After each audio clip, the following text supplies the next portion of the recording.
గొప్ప తండ్రి, ఘనమైన శ్రేష్టమైన పవిత్రమైన నామమును బట్టి మా హృదయపూర్వకమైన వందనాలు స్తోత్రాలు చెల్లిస్తున్నాం. ఈ ప్రాంతములో మీరు ఏర్పాటు చేసుకున్నటువంటి స్థానిక సంఘము చాలా కాలం నుండి నాయన సంఘములో ప్రయాసపడి ఆత్మను సంపాదించి సంఘముగా చేరి ప్రతి సంవత్సరములో సభలను ఏర్పాటు చేసి నీ దాసులను పలు స్థలాల నుంచి పిలిచి వాక్యము ఈ గ్రామానికి పట్టణానికి వినిపిస్తున్నందును బట్టి నీకు స్తోత్రములు చెల్లిస్తున్నా. నీ దాసులను దీవించండి, ఆశీర్వాదించండి. ఈ 3 దినాల కూడికల కొరకై నాయన నీ దాసులను సిద్ధపరిచి తీసుకొని వచ్చారు. స్థానిక సంఘం ప్రయాసపడి ప్రార్థన చేసి అనేక రీతులుగా నాయన వారు పరిచర్యలో పాలు పొందుతుండగా నీ సన్నిధి తోడుగా ఉంచండి. నిన్నటి దినము ఈ దినం ఉదయకాలములో మీరు ఇచ్చిన శ్రేష్టమైన తలంపులను బట్టి నీకు స్తోత్రములు నాయన. ఈ సాయంకాల వేళలో 2 దైవజనులు మాట్లాడవలసి ఉండగా ఆత్మశక్తితో నింపండి. అవసరమైన మాటలు మాట్లాడడానికి నీ దాసులను ప్రేరేపించి ఆత్మతో శక్తితో నింపమని ప్రార్థిస్తున్నా.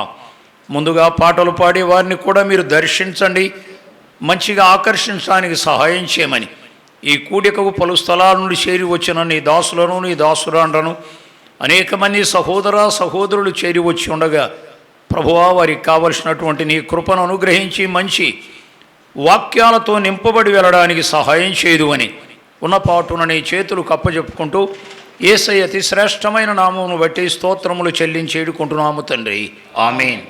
ప్రార్థనలో నడిపించినటువంటి దైవజనులు జయరావ్ అన్న గారికి, అలాగే ఇమ్మానియల్ అన్న గారికి, అలాగే ప్రసాద్ అన్న గారికి స్థానిక సంఘం తరపున ప్రేమ వందనాలు చెల్లిస్తూ ఉన్నాం. ఇప్పుడు 3 పాటలు ఉంటాయి. మొదటి పాట చింతగుంపల నుండి వచ్చినటువంటి సోదరులు, తరువాత పాట తాటిపత్తి వారిపాలెం నుంచి వచ్చినటువంటి ఇస్రాయల్ గారు, ఆ తర్వాత 3వ పాట చివరి పాట కోటేశ్వరరావు గారు ఏదుమూడు నుంచి వచ్చారు. మరి వీరు వరుసగా వచ్చి పాటల్లో నడిపించాలని మనవి చేస్తూ ఉన్నాం. హల్లెలూయా యేసునాదా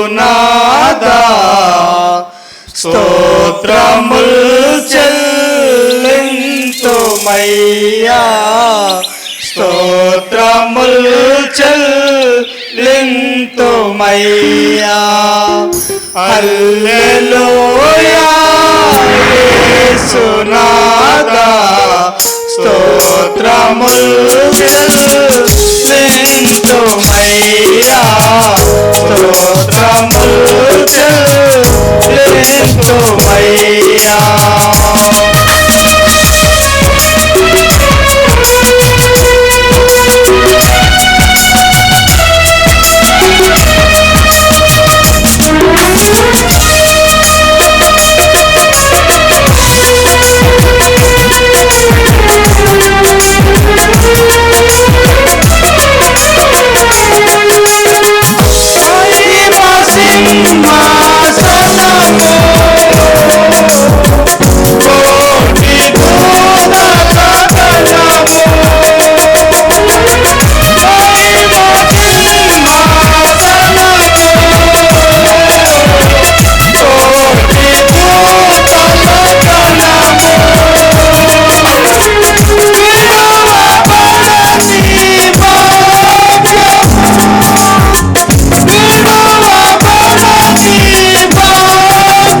యేసునాథా స్తోత్రములు చెల్లింతుమయ్యా స్తోత్రములు చెల్లింతుమయ్యా లోకమే అరణ్య భూమిరా మనసు లేని మనుజులే మూల పదలురా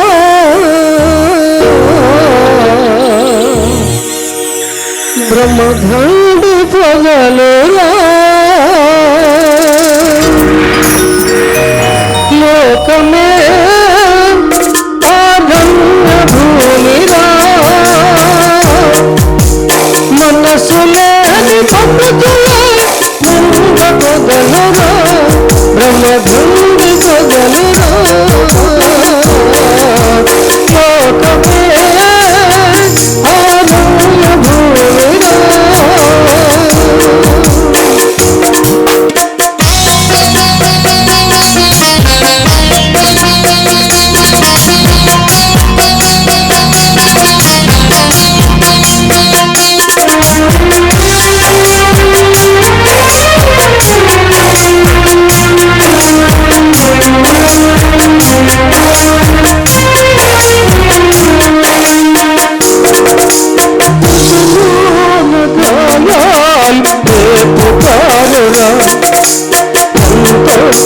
నన్ను పైకి చూపుతారురా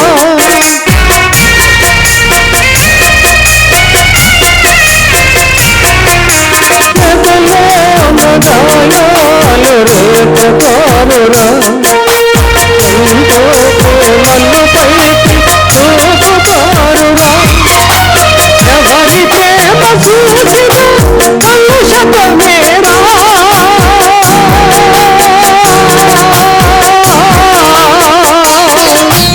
ఎవరి ప్రేమ చూసిన కలుషతమేరా ఎవరిని కురికాలు ఎందుకొనకురా మనసు తెలుసుకొనకురా లోకమే అరణ్య భూమిరా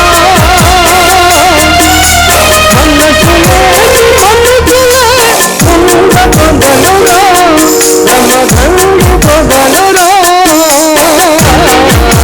లోకమే అరణ్య భూమిరా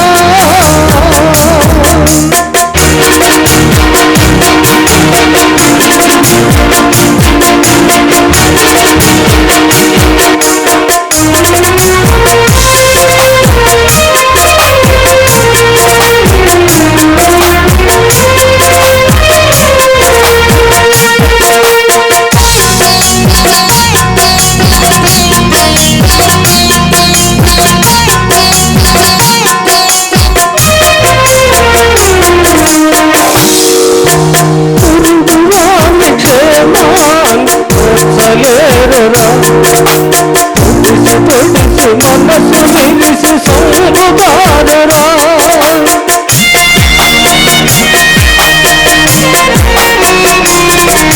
పురుషురాలి క్షేమాన్ని వచ్చలేరురా పొడిసి పొడిసి మనసు విరిసి సంపుతారురా ఓయాక సానుభూతి తెలుపుతారురా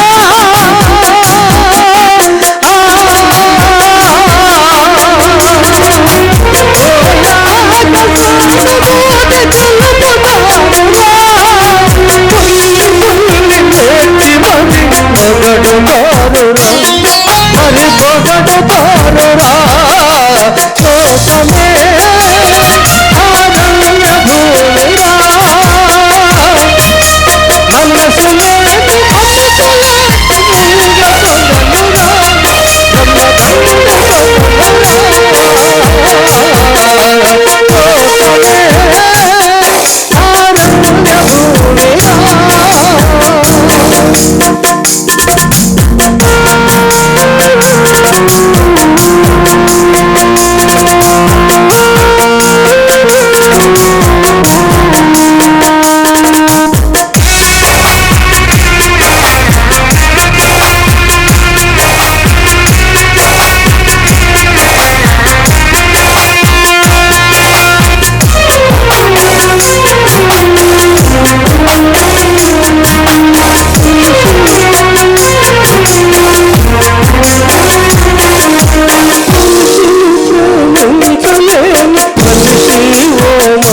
నీటి యేసు ప్రేమ తెలుసుకోరా కంటి వానను నేను మోసపోదురా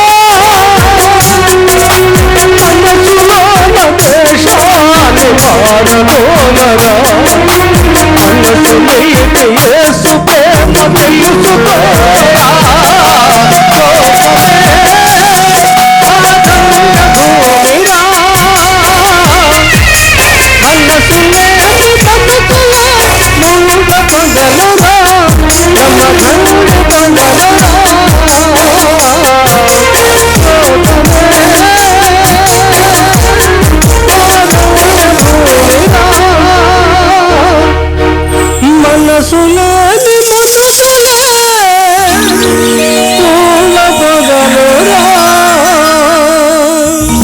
సిలువను చూడుము ఈ క్షణమే రక్షణ పొందుము తక్షణమే సిలువను చూడుము ఈ క్షణమే రక్షణ పొందుము తక్షణమే సిలువను చూడుము ఈ క్షణమే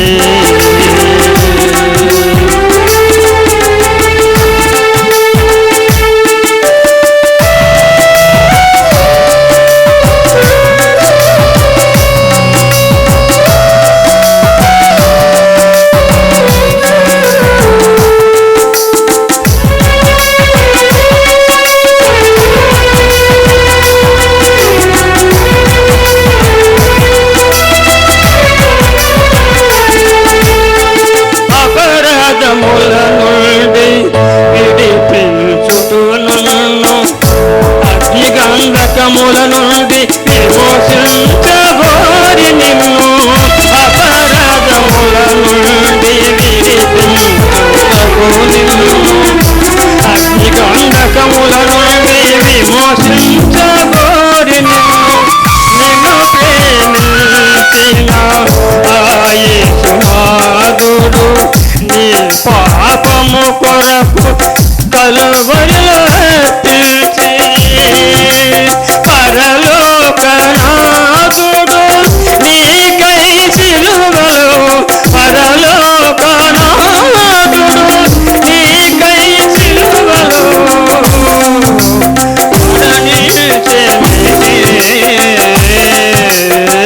సిలువను చూడుము ఈ క్షణమే రక్షణ పొందుము తక్షణమే సిలువను చూడుము ఈ క్షణమే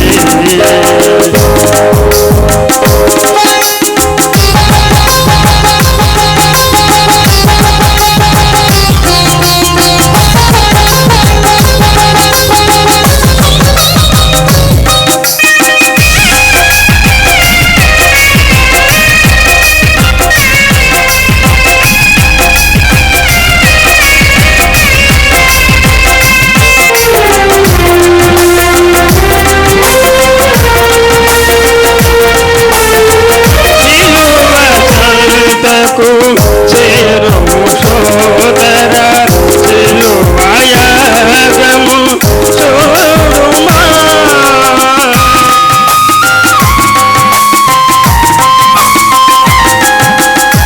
సిలువ చెంతకు చేరుము సోదర సిలువయాగము చూడుమా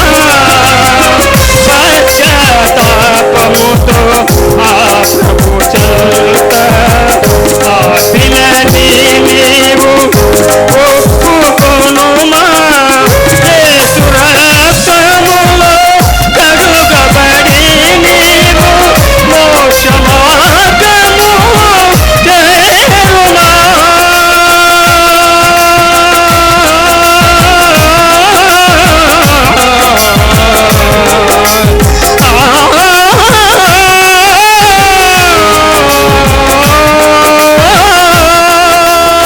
మోక్ష మార్గము చేరుమా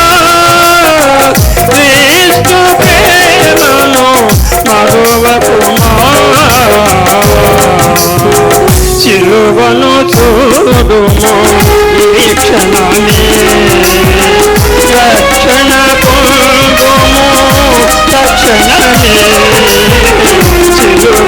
చూడుము ఈ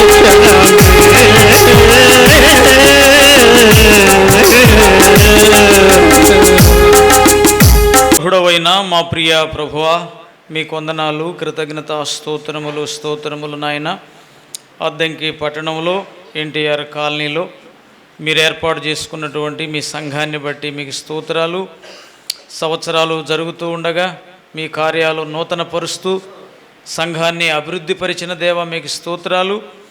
మరి ఈ యొక్క సంవత్సరంలో కూడా క్రైస్తవ ఉజ్జీవ సువార్త కూడికలు ఏర్పాటు చేసుకోవడానికి మీరు నాయన సంఘానికి ఇచ్చినటువంటి నాయన ఆ శక్తిని బట్టి మీకు స్తోత్రాలు నాయన. నిన్నటి దినం ఈ దినం మీరే మంచిగా జరిగిస్తున్నందుకై వందనాలు. వ్యయ ప్రయాసలకు ఓర్చి వారు చేస్తున్నటువంటి పనికి నాయన తగిన జీతము ప్రతిఫలం ఇచ్చేదేవా మీకు స్తోత్రాలు. మరి మీ దాసులను సిద్ధం చేసి పంపించి అమూల్యమైన మీ యొక్క వాక్కులు అందిస్తున్నావు నాయన. మరి సాయంకాలం మీరు మాతో ఏమి మాట్లాడాలని ఉద్దేశించారు, తేటగా అర్ధసహితంగా మీరు మాట్లాడండి అయ్యా. నీ మాటలు విని మేమందరం మేలు పొందడానికి సహాయం చేయండి అయ్యా. మీ దాసులను మీ హస్తాలకు అప్పగిస్తూ యేసు ప్రభు ఘనమైన నామమున ప్రార్థన చేస్తూ అడిగి వేడుకుంటూ ఉన్నాము తండ్రి, ఆమేన్. మహాపరిశుద్ధుడు అయిన తండ్రి, మహిమ కలిగిన మా దేవ, ప్రార్థించి ఆశించి కనిపెట్టిన విధముగా అద్దెంకిలో ఎన్టీఆర్ నగర్లో ఏర్పాటు చేయబడిన ఈ సభలను బట్టి నిన్ను స్తుతిస్తున్నా.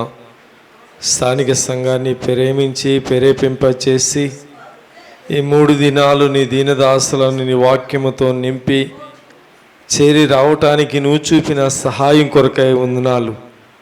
భారం వహించి బాధ్యత వహించి ఖర్చు పడుతున్న స్థానిక సంఘాన్ని కుటుంబాలుగా దీవించండి. నీ దాసులు నిలిచి నీ పక్షమున నీ మాటలు అందించబోతుంటుండగా కృప దయచేయమని, నీ కృపగల హస్తాలకు నీ దాసులను బలపరిచి ఆదుకుందిరని యేసు ప్రభు పరిశుద్ధ నామములో ప్రార్థన చేసి వేడుకుంటున్నాము తండ్రి, ఆమేన్. ప్రియులారా, ప్రార్థనలో నడిపించినటువంటి కోటేశ్వరరావు గారికి అలాగే గిద్యోన గారికి స్థానిక సంఘం తరపున ప్రేమ వందనాలు చెల్లిస్తున్నాం. మన మధ్యలో దైవజనులు ఎబ్నేజర్ గారు, ప్రార్థన గారు ఉన్నారు. వాక్య సందేశం అందిస్తారు కనుక శ్రద్ధగా హృదయపూర్వక వందనాలు తెలియజేస్తున్నాను. తిమోతికి రాసిన మొదటి పత్రిక 3వ అధ్యాయం 15వ వచనాన్ని చదివి పాత నిబంధనలో మరొక లేఖన భాగాన్ని మనం చదువుదాం. పౌలు తిమోతికి రాసిన మొదటి పత్రిక 3వ అధ్యాయం 15వ వచనం. ఆయనను నేను ఆలస్యం చేసిన ఎడల దేవుని మందిరంలో, అనగా జీవము గల దేవుని సంఘములో, ఆ మాట మనసులో ఉంచుకుందాం. దేవుని మందిరం అనగా జీవము గల దేవుని సంఘములో జనులేలాగా ప్రవర్తించవలనో అది నీకు తెలియవలనని ఈ సంగతులను నీకు వ్రాయిచున్నాను. దినవృత్తాంతముల మొదటి గ్రంథం 22వ అధ్యాయం. దినవృత్తాంతముల మొదటి గ్రంథం 22వ అధ్యాయం 6 నుండి కొన్ని వచనాలు చదువుతున్నాను. తరువాత తన కుమారుడైన సొలొమోనును పిలిపించి, ఇశ్రాయేలీల దేవుడైన యెహోవాకు ఒక మందిరమును కట్టవలసినదని అతనికి ఆజ్ఞ ఇచ్చెను. మరియు దావీదు సొలొమోనుతో ఇట్లనెను, నా కుమారుడా, నేను నా దేవుడైన యెహోవా నామ ఘనత కొరకు ఒక మందిరమును కట్టించవలనని నా హృదయమందు నిశ్చయము చేసుకుని ఉండగా. 29వ అధ్యాయం దినవృత్తాంతాల మొదటి గ్రంథంలోనే 29వ అధ్యాయం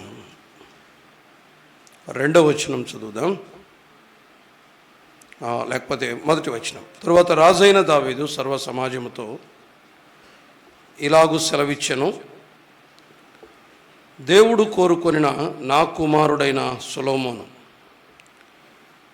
ఇంకను లేత ప్రాయము గల బాలుడై ఉన్నాడు. కట్టబోవు ఆలయం మనుష్యునికి కాదు, దేవుడైన యెహోవాకే గనుక ఈ పని బహు గొప్పది అన్నాడు. కట్టబోవు ఆలయము యెహోవాకే గనుక ఈ పని గొప్పది. ప్యాలెస్ అని ఉంటుంది, ఆలయము అని అక్కడ రాయబడి ఉంటుంది. ప్రార్థన చేద్దాం దేవుని ఆత్మ సహాయం కొరకై. పరిశుద్ధుడైన మా ప్రియ ప్రభువా, మిమ్మల్ని స్తుతిస్తున్నాం. మధ్యాహ్న కాలం మరలా మీ పాదముల దగ్గర కూర్చున్నాం. అందరితో మాట్లాడండి. మీ ప్రియ కుమారుడు క్రీస్తు ప్రభువును మా మధ్యలో హెచ్చించండి. సంఘము క్షేమం పొందటానికి మీరే సహాయం చేయమని ప్రార్థిస్తున్నాం. వాక్యానికి విని వెళ్ళిపోవటానికి అలవాటు పడిపోయిన మనసులు మావి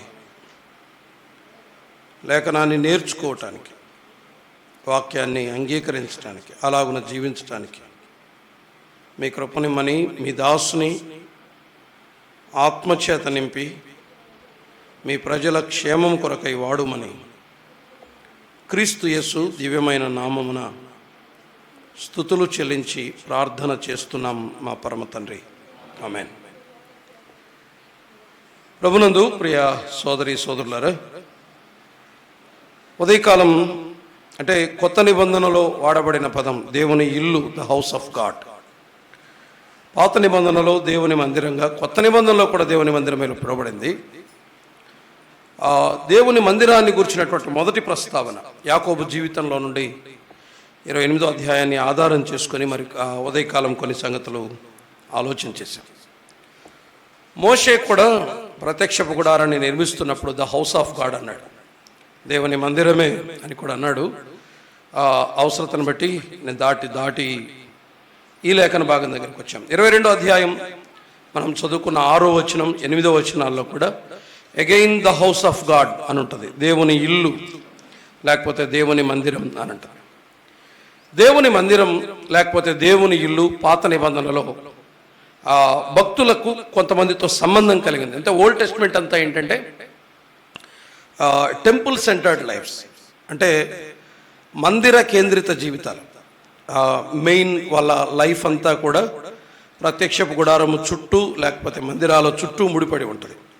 వాళ్ళు అక్కడ దేవుడు నియమించిన స్థలానికి తప్పనిసరిగా ప్రతి సంవత్సరం రావాలి, అక్కడే బలులు అర్పించాలి. ఎక్కడ పడితే అక్కడ బలిపీఠాలు కట్టడానికి వీల్లేదు, ఎక్కడ పడితే అక్కడ మందసాన్ని ఉంచడానికి కూడా వీల్లేదు. షిలోహులో ఉంది. ఆ తర్వాత ప్రత్యక్షపు గుడారాన్ని యెరూషలేముకు తీసుకువచ్చారు. యెరూషలేముకు తీసుకొచ్చినటువంటి గుడారాన్ని తిరిగి దేవుని మందిరంగా సొలొమోను కాలంలో మందిర నిర్మాణం జరిగింది. ఈ ఆలోచన దావీదుకే వచ్చింది, కానీ 22వ అధ్యాయం ఆ సమాచారాన్ని, ఆ సంగతుల్ని మనకు తెలియచేస్తుంది. ఈ మధ్యాహ్న కాలం మనం ఆలోచన చేస్తున్న సంగతి ఏంటంటే దేవుని మందిరం లేకపోతే దేవుని ఇంటితో ఒక భక్తునికి ఉన్న సంబంధాన్ని మనం చూస్తాం. ఏది దేవుని ఇల్లు చూసాం ఉదయకాలం, ఏమి కలిగి ఉంటే దాన్ని దేవుని ఇల్లు అంటామో జ్ఞాపకం చేసుకున్నాం. గుర్తున్నాయి కదా? అది దేవుని ఇల్లు అయితే, దేవుని సంఘం అయితే, దేవుని మందిరం అయితే ప్రాథమికంగా 3 సంగతులు ఉంటాయి. ఒకటి అక్కడ దేవుని కృప ఉంటుంది, రెండవది దేవుని లేఖనాధికారం ఉంటుంది, మూడవది దేవుని పరిశుద్ధత ఉంటుంది అని ఉదయకాలం మనం జ్ఞాపకం చేసుకున్నాం. అయితే దేవుని మందిరం పట్ల మనము ఎలా ఉండాలి అంటే దేవుని మందిరంతో మనకు ఎలాంటి అటాచ్మెంట్ ఉండాలి, లేకపోతే దేవుని మందిరంతో మనకు ఎలాంటి సంబంధాన్ని కలిగి ఉండాలి. మందిర విషయంలో దావీదు ఎలా ఉన్నాడో 22వ అధ్యాయం మొదలు 29వ అధ్యాయం వరకు మనకు దొరుకుతుంది. ఆ విషయాలు సమూయేలు 2వ గ్రంథంలో ఉంది, దినవృత్తాంతాల గ్రంథాల్లో కూడా రాయబడ్డాయి. ఇక్కడ 22వ అధ్యాయంలో జరిగిన సంగతి ఏంటంటే ఆలోచన దావీదుదే, మందిరాన్ని కట్టించాలన్న ఆలోచన దావీదుదే. కానీ దేవుడు దావీదు ఆలోచనను నిరాకరించాల, దావీదును నిరాకరించాడు. నీవు కాదు, సొలొమోను మందిరాన్ని కట్టిస్తాడు అన్నాడు. చాలామంది అంటే దావీదు ఆలోచనను దేవుడు నిరాకరించలేదు, దేవుడు ఏదైనా నిరాకరించాడంటే దావీదును మాత్రమే నిరాకరించాడు. అయితే కాలాన్ని కూడా, ఇప్పుడు కాదు సమయం, వ్యక్తివి నీవు కాదు, సమయం ఇప్పుడు కాదు, మరొకసారి దీన్ని నువ్వు నిర్మించమని ప్రభువే చెప్తాడు. దాన్ని సమ్మతిస్తాడు దావీదు. ఇక్కడ నుండి ఈ మందిర నిర్మాణం కొరకై దావీదు చేసిన ఏర్పాట్లన్నిటిలో ఒక మందిరము పట్ల ఒక భక్తునికి ఉండే ఆ వైఖరి ఎలాంటిదో మనకు 22 నుండి 29 అధ్యాయాల్లో మనం చూస్తాం. ఒక్కొక్క సంగతి మనం ఆలోచన చేస్తూ వద్దాం. దయచేసి రండి, ఆలోచించేద్దాం. దేవుని ఇంటితో భక్తునికి ఉండాల్సినటువంటి వైఖరి, దేవుని ఇంటి విషయంలో, దేవుని సంఘము విషయంలో, దేవుని పని విషయంలో, దేవుని మందిరం విషయంలో ఒక భక్తునికి ఎలాంటి వైఖరి ఉండాలి, అంటే ఎలాంటి ఆలోచనలు ఉండాలి, ఎలాంటి అభిప్రాయాన్ని కలిగి ఉండాలని దావీదు జీవితంలో నుండి కొన్ని సంగతులు ఈ మధ్యాహ్న కాలం వేళ ఆలోచించేద్దాం. మొదటి సంగతి మనం చూద్దాం. చూడండి, 6, 7, 8 వచనాలు 22వ అధ్యాయంలో 6, 7, 8 వచనాలు, లేకపోతే 7వ వచనం చదువుతున్నాను. మరియు దావీదు సొలొమోనుతో ఇట్లా నేను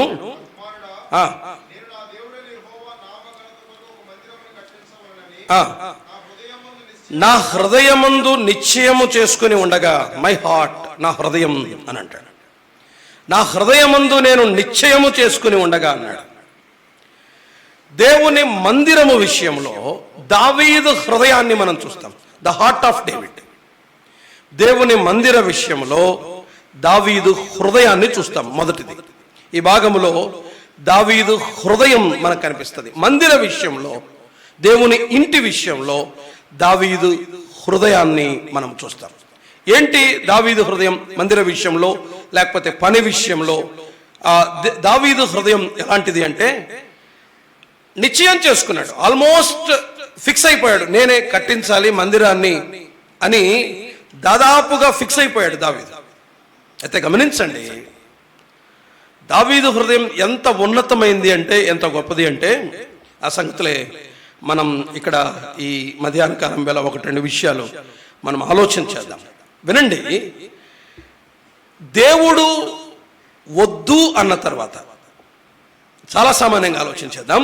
దేవుడు వద్దు అన్న తర్వాత ఏమన్నాడు అక్కడే? 8వ వచనం, యెహోవాకు నాకు ప్రత్యక్షమై ఇలాగు సెలవిచ్చెను, ఒలికించి కట్టించకూడదు, ఓడ్చితివి, నీవు వద్దు అని అన్నాడు. ఓకేనా, నీవు వద్దు అన్నాడు. వద్దు అంటే దావీదు ఏం చేశాడు? సనిగి ఏడ్చి మళ్ళీ వచ్చి బతిమిలాడి, చూడు ప్రభువా, ఒక అవకాశం, నేను కడతాను అన్నాడా?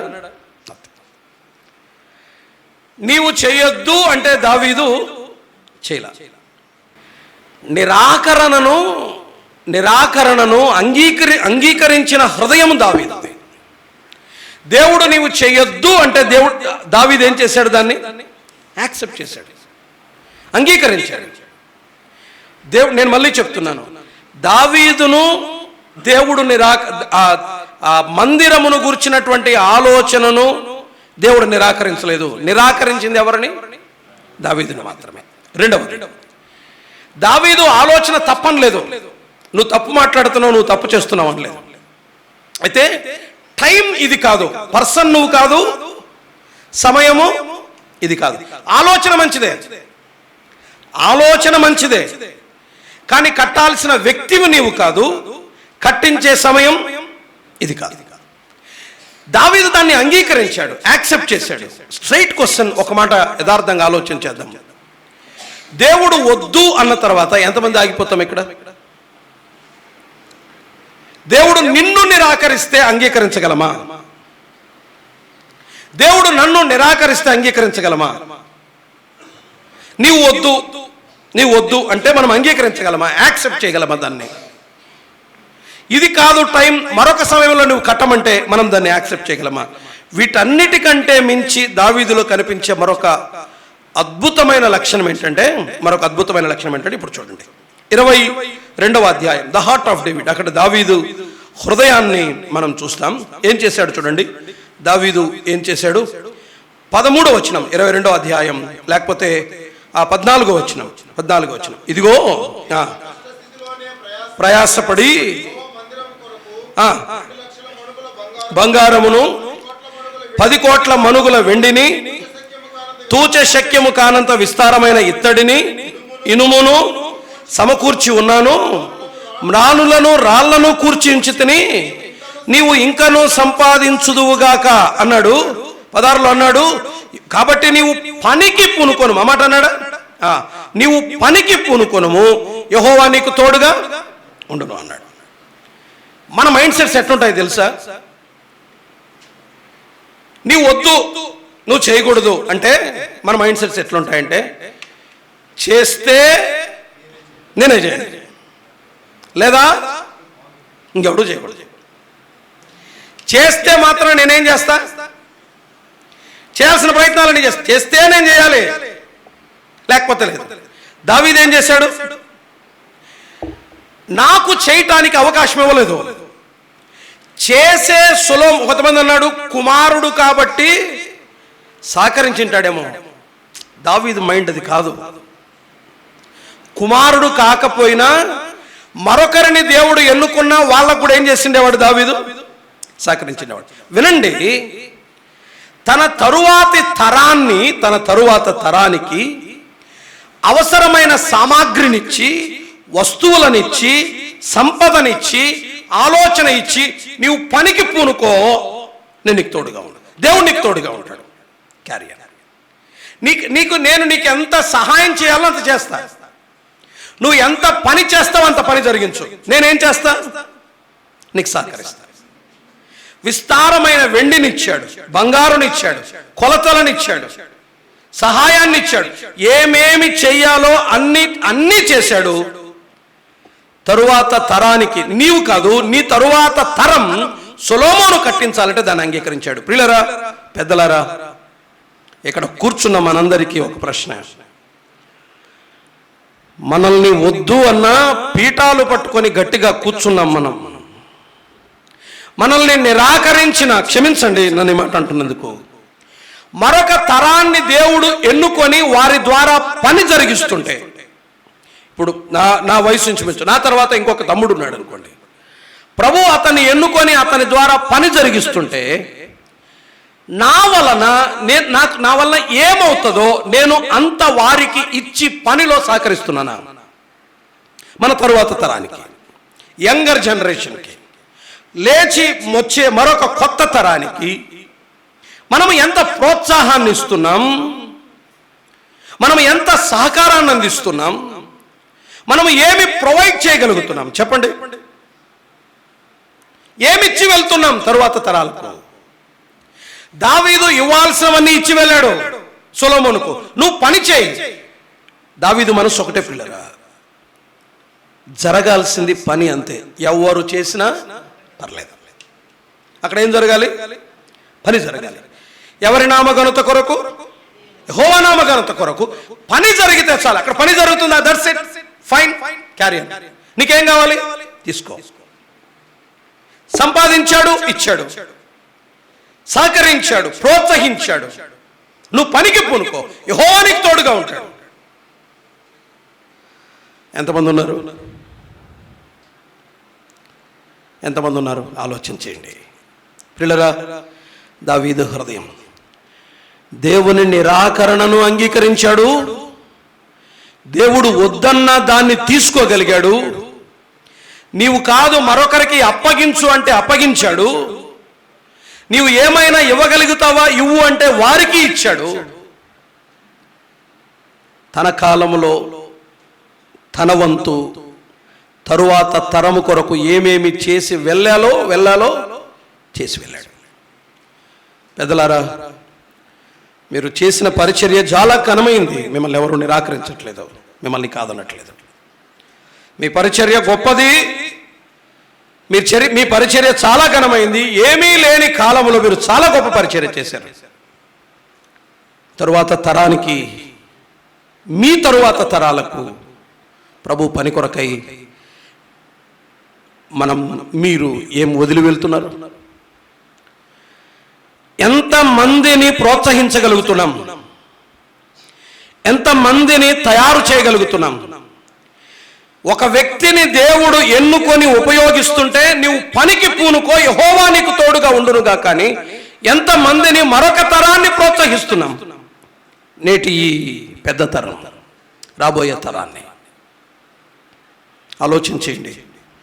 That is the heart of David.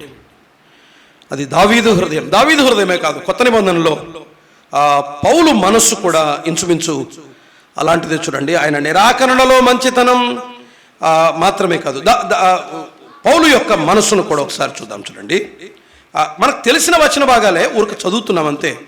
2వ పత్రికలో 2వ అధ్యాయంలో ఒక మాట అంటాడు పౌలు, నీవు అనేక సాక్షుల ఎదుట నా వలన వినిన సంగతులను ఇతరులకు బోధించుటకు ఏమన్నాడు?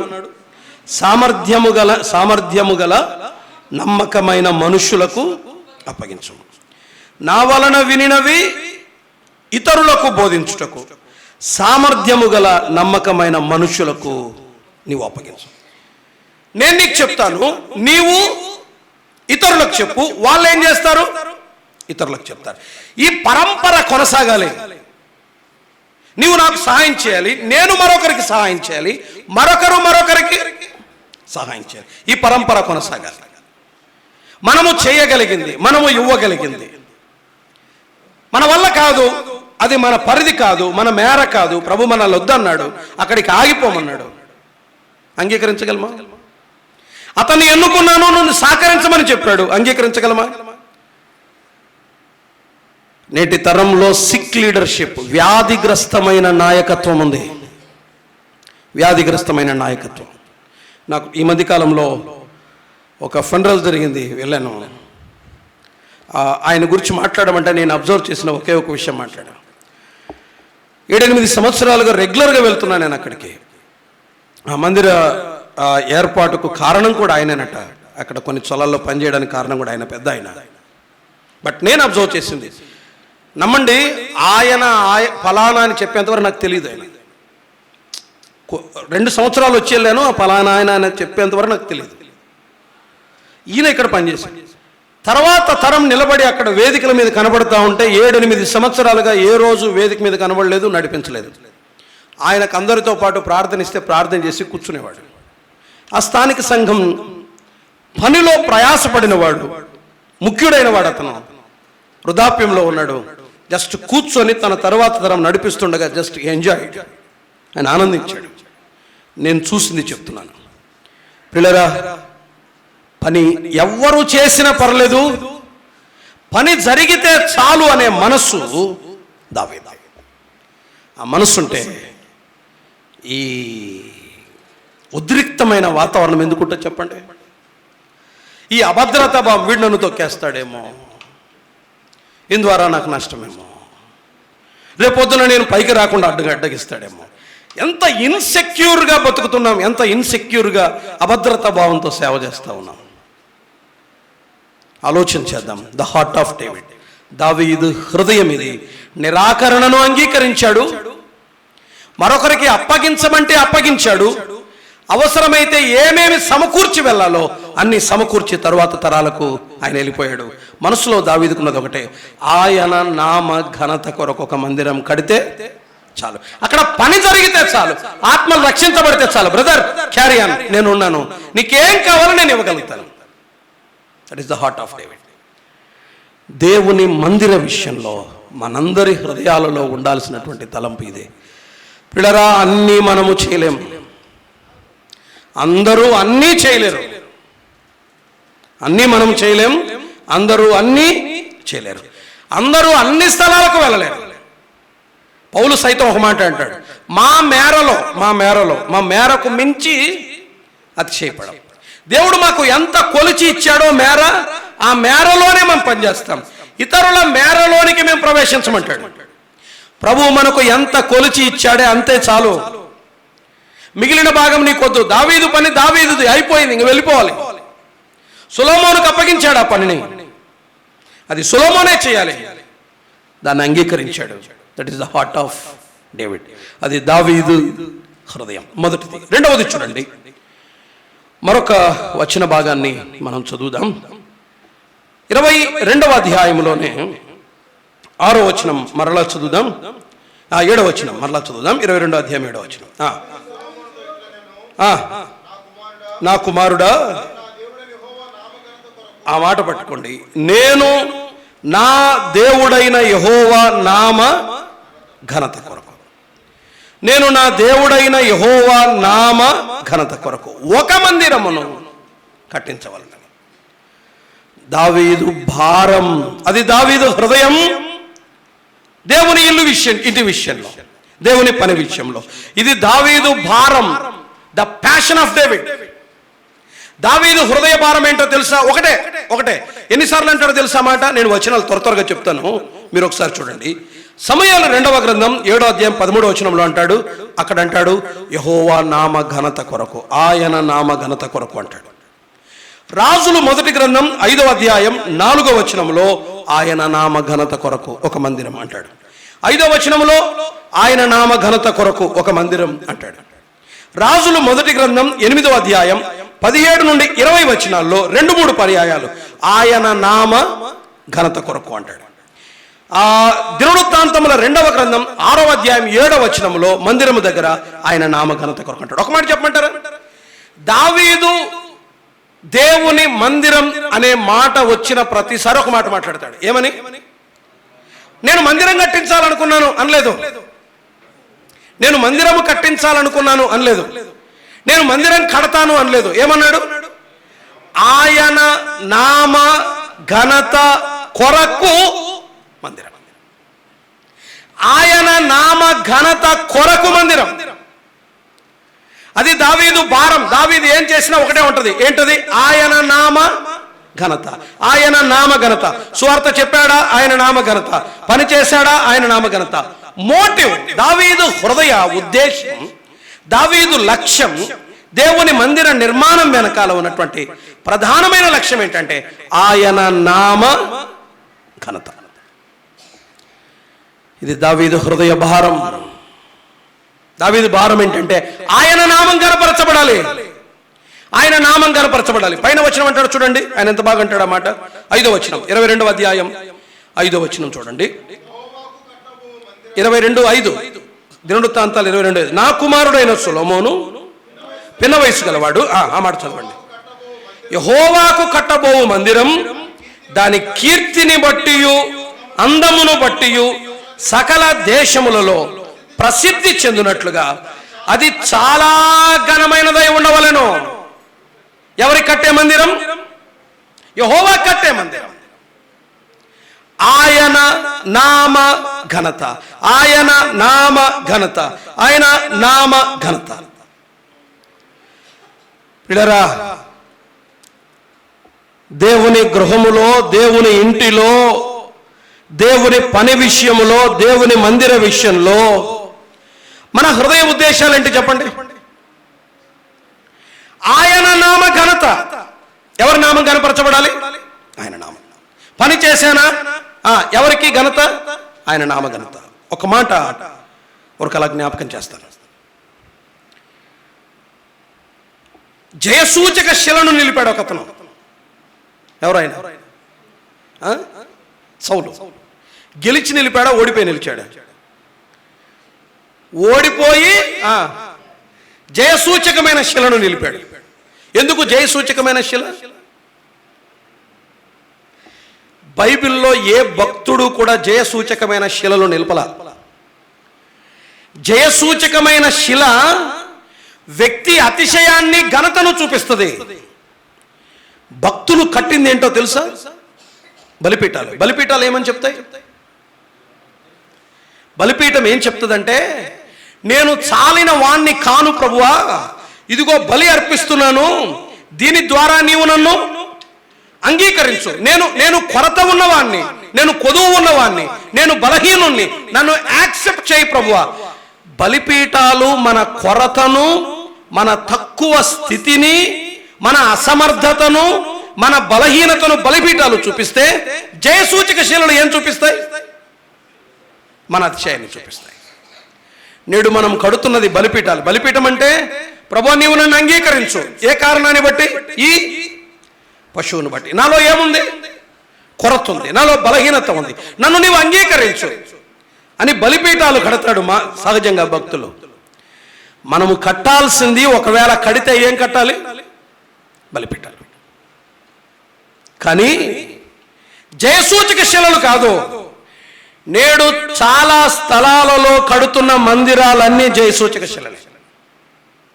ఎవరి నామఘనత? నా నామఘనత, నా నామఘనత. ప్రియరా, దేవుని ఇంటి విషయంలో దావీదు భారం ఏంటంటే ఆయన నామం కనపరచబడాలి. ఒక 2 విషయాలు చూద్దాం. చూడండి, దావీదు ఎలాంటి భారం కలిగిన వాడు.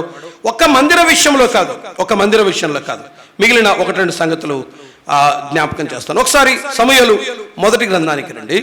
సమూయేలు మొదటి గ్రంథం 17వ అధ్యాయం. సమూయేలు మొదటి గ్రంథం 17వ అధ్యాయం 47వ లేకపోతే 46వ వచనం చూడండి. 46. ఈ దినమున యెహోవా నిన్ను నా చేతికి అప్పగించును, నేను నిన్ను చంపి నీ తల తెగవేతును. ఇశ్రాయేలీయులలో దేవుడున్నాడని లోక నివాసులందరూ తెలుసుకొనున్నట్లు నేను ఈ దినమున ఫిలిస్తీయుల యొక్క కళేబరములను ఆకాశ పక్షులకును భూమృగములకును ఎత్తును అన్నాడు. గొల్యాతును చంపటం వెనకాల దావీదుకున్న ఒకే ఒక లక్ష్యం, ఉద్దేశం ఏంటో తెలుసా? ఇశ్రాయేలులో దేవుడున్నాడని ఎవరికి తెలియాలి? లోకానికి తెలియాలి. యుద్ధము చేస్తే లక్ష్యం ఒకటే, ఆయన నామం కనపరచబడాలి. గొల్యాతును చంపటం వెనకాల ఆయన నామం కనపరచబడాలి. అసలు యుద్ధానికి ప్రేరణ ఏంటో తెలుసా ఈయనకి? చూడండి, 17వ అధ్యాయం 26వ వచనం. 17:26. జీవము గల దేవుని సైన్యములను తిరస్కరించుటకు ఈ సున్నతి లేని ఫిలిస్తీయుడు ఎంతటి వాడు అన్నాడు. దావీదు రోషానికి కారణం కూడా ఏంటో తెలుసా? జీవము కలిగిన దేవుని ఇశ్రాయేలీయులను సైన్యంగా చూడలేదు. మీరు బాగా గమనించండి, ఇశ్రాయేలు సైన్యాన్ని గొల్యాతు ఎలా చూశాడు? ఏమంటాడు సవాల్ చేసినప్పుడు? మీరు ఏమంటాడు వాళ్ళతో? చూడండి, 17వ అధ్యాయం 8వ వచనం. అతడు నిలిచి ఇశ్రాయేలీయుల దండువారిని పిలిచి బయలుదేరి వచ్చితిరి. మీరెవరు? సౌలు దాసులు కారా అన్నాడు. ఇప్పుడు చెప్పండి, శత్రువు ఇశ్రాయేలు సైన్యాన్ని ఎలా చూశాడు? సౌలుకు దాసులుగా చూశాడు. దావీదు ఇశ్రాయేలు సైన్యాన్ని ఎలా చూశాడు? దేవుని సైన్యంగా చూశాడు. జీవము కలిగినటువంటి దేవుని సైన్యం తిరస్కరించబడి ఓడిపోతా ఉంటే ఓర్చుకోలేకపోయాడు. ఆయన నామం అవమానపరచబడడం భరించలేకపోయాడు దావీదు.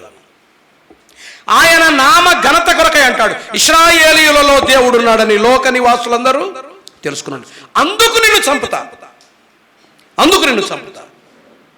ఆయన నామ ఘనత కొరకు యుద్ధం, ఆయన నామ ఘనత కొరకు మందిరం. పాటలు పాడతాడు దావీదు కొన్ని. 18వ అధ్యాయం కీర్తనల గ్రంథం 18వ కీర్తన 1, 2, 3 చరణాలు మీరు చూడండి. 18వ కీర్తన. యెహోవా నా బలమా, యెహోవా నా కేడమా, నా శైలమా, నా శృంగమా, నేను నమ్ముకోను నా దేవుడు. ఆయన పాటలలో సింగ్ అంటు ద లార్డ్, దేవునికి పాడారు పాటలు. దావీదు పాట దేవునికి. దావీదు గానము చేసిన ఆయన నామ ఘనత, దావీదు యుద్ధము చేసిన ఆయన నామ ఘనత, దావీదు దేవుని మందిరము కట్టిన ఆయన నామ ఘనత. దావీదు లక్ష్యం ఒకటే, ఏమి చేసినా ఆయన నామం ఘనపరచబడాలి. పిల్లల ఒక ప్రశ్న యథార్థంగా ఆలోచించేద్దాం. నేడు మనము చేస్తున్న పరిచర్య ఆయన నామ ఘనత కొరక, మన నామ ఘనత కొరక? ఒక వర్తమానాన్ని సిద్ధపడి నేను ఇక్కడ నిలబడుతున్నాను. మీరు వర్తమానాన్ని చూస్తారు. వర్తమానం వెనుక ఉన్న ఉద్దేశాన్ని ప్రభు చూస్తాడు. నన్ను నేను కనుపరుచుకోవటానికి వాక్యం చెప్తున్నానా, ఆయన నామ ఘనత కొరకు ఇక్కడ నిలబడ్డానా ఆయనకు తెలుసు. వీధిలోనికి వెళ్ళి సువార్త ప్రకటిస్తే నేనేంటో ప్రూవ్ చేసుకోవాలి అని మనం వెళ్ళి సువార్త ప్రకటిస్తున్నామా? దేవుని నామం ఘనపరచబడాలని స్వార్థ ప్రకటిస్తున్నాం. మనము పాడిన, మనము ప్రకటించిన, మనము ఏమి చేసినా మోటివ్ ఏంటి, లక్ష్యం ఏంటి? వెనకాల చేస్తున్న పని వెనకాల లక్ష్యం ఏంటి? ఆయన నామ ఘనత. దావీదు మందిరము కట్టిన, దావీదు పాట పాడిన, దావీదు గానము చేసిన, దావీదు ఏమి చేసిన లక్ష్యం ఒకటే ఉంటుంది, ఆయన నామ ఘనత. దావీదు భారం. పిల్లరా, నేటి దేవుని ఇంటిలో, దేవుని సంఘంలో మన భారం ఒకటే, ఆయన నామం ఘనపరచబడితే చాలు, ఆయన నామానికి ఘనత దక్కితే చాలు. దావీదు హృదయాన్ని చూసాం, మొదటిది. రెండవది దావీదు భారం. దావీదు, the heart of David, the passion of David. దావీదు భారాన్ని మనం చూస్తాం. కిందికి రండి, మరికొన్ని సంగతులు ఆలోచించేద్దాం.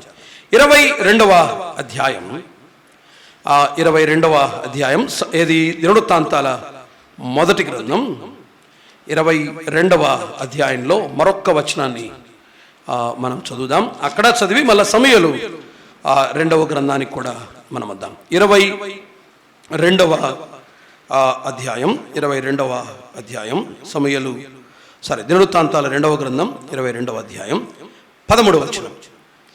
యెహోవా ఇశ్రాయేలీయులను గూర్చి కట్టడల ప్రకారముగాను తీర్పుల ప్రకారముగాను నీవు జాగ్రత్త పడిన ఎడల నీవు వృద్ధి పొందుదువు, ధైర్యము తెచ్చుకొని బలముగా ఉండుము, భయపడకుము, దిగులు పడకుము అని అన్నాడు. నువ్వు ధైర్యంగా ఉండు సొలొమోనా, నువ్వు ధైర్యంగా ఉండు, నువ్వు దిగులు పడొద్దు, నువ్వు భయపడొద్దు అన్నాడు. ధైర్యంగా ఉండు అని చెప్పటానికంటే ముందు కొన్ని మాటలు చెప్పాడు. ఏం చెప్పాడు? మోషేకి ఇచ్చిన కట్టడల ప్రకారము జరుపుకొనుటకు నీవు జాగ్రత్త పడిన ఎడల నీవు వృద్ధి పొందదు. కాబట్టి ఏం చేయమన్నాడు?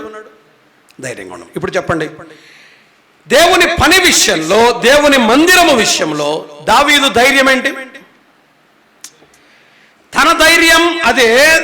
సొలొమోను ధైర్యపరుస్తూ చెప్పిన మాట ఏంటి? అర్థమైందన్నమాట. నీవు ధైర్యంగా ఉండు అనటానికి ముందు ఏం చెప్పాడు? మోషేకిచ్చిన కట్టడలు తీర్పుల ప్రకారం నీవు జరుపుకుంటే నీవు వృద్ధి నొందుతావు, కాబట్టి ధైర్యంగా ఉన్నాడు. ఇప్పుడు చెప్పండి, ధైర్యం ఏంటి? వాక్యమే. దేవుని ఇంటిలో ఒక వ్యక్తికి ధైర్యం ఇచ్చేది ఏంటి? వాక్యమే. దావీదు ధైర్యం, దావీదు హృదయం. రెండవది దావీదు భారం. మూడవది దావీదు ధైర్యం. నువ్వు దిగులు పడద్దు, నువ్వు ధైర్యంగా ఉండు. కట్టడల ప్రకారం నీవు చేసినంత కాలం నువ్వు ఎవరికి భయపడక్కర్లా. దేవుడు సెలవిచ్చిన కట్టడల ప్రకారం నీవు చేసినంత కాలం నువ్వు ఎవరికి భయపడక్కర్లా. వెళ్తూ వెళ్తూ ఏం అప్పగించాడు దావీదు సొలొమోనుకు? చూడండి, దినవృత్తాంతముల గ్రంథములోనే 28వ అధ్యాయం 28వ అధ్యాయం 19వ వచనం. మరలా అక్కడ అదే మాట అంటాడు, ఈ మచ్చుల పని అంతయు వ్రాత మూలముగా నాకు నేర్పెను అని సొలొమోనుతో నేను. మరియు దావీదు తన కుమారుడైన సొలొమోనుతో చెప్పినది ఏమనగా, ధైర్యము తెచ్చుకొని ఈ పని పూనుకొనుము, భయపడకుండుము, వెరవకుండుము, నా దేవుడైన యెహోవా నీతో కూడా ఉండును అని మరలి అన్నాడు. ఎందుకన్నాడు? ఎప్పుడు అన్నాడు ఆ మాటలు? మరలా మచ్చుల పని వ్రాత అంతయు చేతికిచ్చి అప్పుడేమన్నాడు? నువ్వు ధైర్యంగా ఉండు. ఇప్పుడు చెప్పండి, ఒక పనివాడి ధైర్యం ఏంటి? ఒక పనివాడి ధైర్యం ఏంటి? వాక్యమే. వాక్య ప్రకారము చేయటానికి ఎవరికి భయపడాల్సిన అవసరమే లేదు. వాక్యం చేతిలో పెట్టి నువ్వు ధైర్యంగా ఉండు అంటాడు. జనరల్గా ఎట్లా ఉంటుందంటే సీన్, రాజు తర్వాత అంటే తన కొడుకును పిలిచి చేతిలో కత్తి పెట్టి ఏమంటాడు? అప్పుడు ధైర్యంగా ఉంటాడు. ఒక ధనవంతుడు తర్వాత తన కొడుకును పిలిచి చేతిలో డబ్బులు పెట్టి ఏమంటాడు? ధైర్యంగా ఉంటాడు. దావీదు ఏమన్నాడు? వ్రాసిచ్చాడు, చేతిలో పెట్టి ఏమన్నాడు? ధైర్యంగా ఉంటాడు. దేవుడు ఇలా సెలవిచ్చాడు, చేతిలో పెట్టాడు, ఏమన్నాడు? ధైర్యంగా ఉంటాడు. ఇప్పుడు చెప్పండి, దేవుని ఇంటిలో ధైర్యానికి, దేవుని పనిలో ధైర్యానికి, దేవుని మందిరములో ధైర్యానికి ఏం కావాలి? వాక్యం. మనకు అది కాదు, కనీసం వెనక ఒక 30 కుటుంబాల సపోర్టు, జోబులో కనీసం 30-40 లక్షల రూపాయలు, అవసరం అనుకుంటే వెళ్ళి ఇమ్మీడియట్గా మందిరం కట్టేసి మన ధైర్యం. నాకు పలాని నాయకుల బలం, నాకు వీళ్ళ సహాయం, కాబట్టి ధైర్యం. దేవుని ఇంటిలో పనిచేసే ఏ పనివాడికైనా ధైర్యం ఏంటి? వాక్యం. లేఖనం ఒక పనివాడికి ఇచ్చే ధైర్యం మరి ఏది ఇవ్వదు. మరొక వచనాన్ని లేఖనాల్లో చూద్దాం, చూడండి కావలిస్తే. యెహోషువ గ్రంథంలో మనకు తెలిసిన వచన భాగాలే. యెహోషువ గ్రంథంలో మోషే చనిపోయాడు, వాళ్ళ ప్రయాణం ఆగిపోయింది. ఏం చెప్పాడు? ప్రభు మాట్లాడడం మొదలుపెట్టాడు యెహోషువతో. మొదటి వచనం, యెహోవా సేవకుడైన మోషే మృతి నొందిన తరువాత యెహోవా నూను కుమారుడును మోషే పరిచారకుడైన యెహోషువకు ఈలాగు సెలవిచ్చెను, నా సేవకుడైన మోషే మృతి పొందెను, నీవు లేచి అని అన్నాడు. నీవు లే, నా సేవకుడైన మోషే మృతి పొందాడు అని అన్నాడు. అని ఏమన్నాడు చూడండి, 6వ వచనం, నిన్ను విడువను, నిన్ను ఎడబాయను, నిబ్బరము కలిగి ధైర్యముగా ఉండుము. అయితే ఏంటి? 7వ వచనం, నీవు నిబ్బరము కలిగి జాగ్రత్త పడి బహుధైర్యముగా ఉండి నా సేవకుడైన మోషే నీకు ఆజ్ఞాపించిన ధర్మశాస్త్రం అంతటి చొప్పున చెయ్యవలెను అని అన్నాడు. 9వ వచనం చూడండి, నేను నీకు ఆజ్ఞ ఇచ్చి ఉన్నాను కదా, నిబ్బరము కలిగి ధైర్యంగా ఉండుము, దిగులు పడకుము, జడియకుము. మీరు గమనించండి, వాక్యం వచ్చిన ప్రతిసారి ఒక మాట ఉంటుంది, నువ్వు ధైర్యంగా ఉండు. వాక్యం చేతిలో పెట్టడం, నువ్వు ధైర్యంగా ఉండు. వాక్యం చేతిలో పెట్టడం, ధైర్యంగా ఉండు. యథార్థంగా చెప్పండి, నేటి మన సేవలో, పరిచర్యలో ధైర్యానికి కారణం ఏంటి? హలో, నేటి మన సేవలో, పరిచర్యలో ధైర్యానికి కారణం ఏంటి? నిజమా? ఏది మన ధైర్యం? దేవుని ఇంటిలో దేవుని పనివాడికి ఉండే ధైర్యం. దావీదు ధైర్యం ఒకటే, ఆయన వాక్యం. పిల్లరా, ఆయన పని చేస్తున్న కాలంలో ప్రభు మనకు అనుగ్రహించిన ఈ జీవిత కాలం అంతటిలో ఎన్నేండ్లు భూమి మీద మనం పరిచర్య చేస్తామో అన్ని సంవత్సరాలకు మనం జ్ఞాపకం ఉంచుకోవాల్సిన ఒక సంగతి, మనుషులు కాదు మన ధైర్యం, మనుషులు గాలివాటం. ప్రియులరా, ఈరోజు మనతో, రేపొద్దున మరొకరితో. వాక్యం ఇచ్చినంత ధైర్యం ఏ మనిషి ఇవ్వలేడు, ఏ నాయకుడు ఇవ్వలేడు, నీ అనుచరులు ఎవరు కూడా ఇవ్వలేరు. వాక్యం ఇచ్చే ధైర్యం. నీవు భయపడదు, నువ్వు ఎవరికి భయపడక్కర్లా. చేతిలో ఏముంది? వాక్యం. వాక్యాన్ని చేతిలో పెట్టి ఇలాగు చేయి, నువ్వెవరికి భయపడక్కర్లా. వాక్యాన్ని అనుసరించు, ప్రవర్తించు, నువ్వు ఎవరికి భయపడక్కర్లా. మనం ఉన్నది ఉన్నట్టుగా వాక్యాన్ని అనుసరించి ప్రకటించినంత కాలం దేనికి, ఎవరికి, వేటికి భయపడాల్సిన అవసరమే లేదు. పౌలు ఒక కఠినమైన పట్టణంలోనికి ప్రవేశించాడు. 16వ అధ్యాయం ఫిలిప్పీ ప్రాంతాన్ని వదిలాడు. అట్నుండి మరల బెరయా వచ్చాడు, తెస్సలోనికి వచ్చాడు, ఏథెన్స్కి వచ్చాడు. అక్కడ పరితాపం పట్టలేక బయటకు వచ్చేసాడు. 18వ అధ్యాయంలో ఇంకొక పట్టణంలోకి ప్రవేశించాడు. చాలా దుర్మార్గులు, క్రూరులు ఉండే పట్టణం. అన్నిటికంటే ఎక్కువ సంవత్సరాలు పౌలు పరిచర్య చేసిందంటే ఆ ఏరియాలో, ఆ భాగంలో, ఆ 16, 17, 18 అధ్యాయాల్లో ఎక్కడో తెలుసా? కొరింథీలో. సంవత్సరము మీదట 6 నెలలు ఉంటాడు. కారణం ఏంటో తెలుసా? అత్యంత కఠినమైన పట్టణములోనే సంవత్సరం మీదట 6 నెలలు పౌలు పరిచర్య చేస్తాడు. రీజన్ ఏంటి చూడండి. 18వ అధ్యాయం. అంతే, మీరు చెప్తున్నదే, మనం మాట్లాడుకుంటున్నదే. 18వ అధ్యాయం అపోస్తుల కార్యాల గ్రంథం. అపోస్తుల కార్యముల గ్రంథం 18వ అధ్యాయం. 18వ అధ్యాయం చదవండి బ్రదర్. 18వ అధ్యాయం, లేకపోతే 9వ వచనం చూడండి. 18:9. ప్రభువు, నీవు భయపడక మాట్లాడుము, మౌనముగా ఉండకుము, నేను నీకు తోడై ఉన్నాను, నీకు హాని చేయుటకు నీ మీదకి ఎవడును రాడు. పౌలుతో చెప్పగా వాక్యము బోధించుచు 1 సంవత్సరము మీద 6 నెలలు అక్కడ నివసించాడు. మిగిలిన స్థలాల్లో వారాలు పనిచేశాడు. అత్యంత కఠినమైన పట్టణమైన కొరింథీలో సంవత్సరం మీద 6 నెలలు పనిచేశాడు. కారణం ఏంటి? Word of God. మన ప్రమాణాలు మారుతున్నాయి, మన ధైర్యం మారుతుంది. నాటి దినాల్లో మన పితరుల పనిలో, వారి ప్రయాసలో, శత్రువుల మధ్య, తిరస్కారాల మధ్య, అవమానాల మధ్య, భయాల మధ్య వారు పట్టుకొని ధైర్యంగా బ్రతికింది ఒకే ఒకటి, దేవుని వాక్యం.